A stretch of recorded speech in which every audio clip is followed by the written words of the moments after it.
လူတိုင်းမှာလွမ်းစရာရာသီတစ်ခုရှိရဲ့တဲ့အဲ့ဒါမိုးရာသီပေါ့မိုးလေးအုံလာတာနဲ့အလွမ်းနေပြင်းနေနေတဲ့ရင်ဘတ်တစ်ခုလုံးမှာမျက်ရည်တွေကစီးကျလာတော့တာပဲလေမိုးရာသီကိုချင်းအလွမ်းတန်အောင်ခံနိုင်ရမှာပေါ့တဲ့မိုးရာသီနဲ့အလွမ်းခံနေတွေ့တော့ခံနိုင်ရခက်ရဲပါပဲဗျာမရောပါနဲ့ပြောတဲ့မိုးဟာရွာတယ်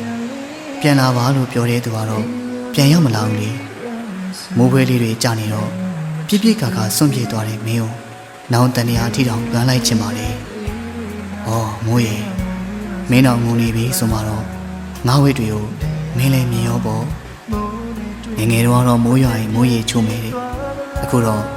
မိုးရွာရင်မင်းကိုလမ်းမေဖြစ်နေပြီလေ။မိုးဆက်တရားမင်းကိုနာကျင်စေခဲ့တာမလို့တခါတလေတော့လေကိုမုန်းမိပါတယ်။ဒါပေမဲ့မင်းကနာကျင်စေတဲ့အရာမှပိုပြီးသဘောကျတဲ့သူမလား။မိုးရာသီဟာအလွမ်းရာသီပဲလေလွမ်း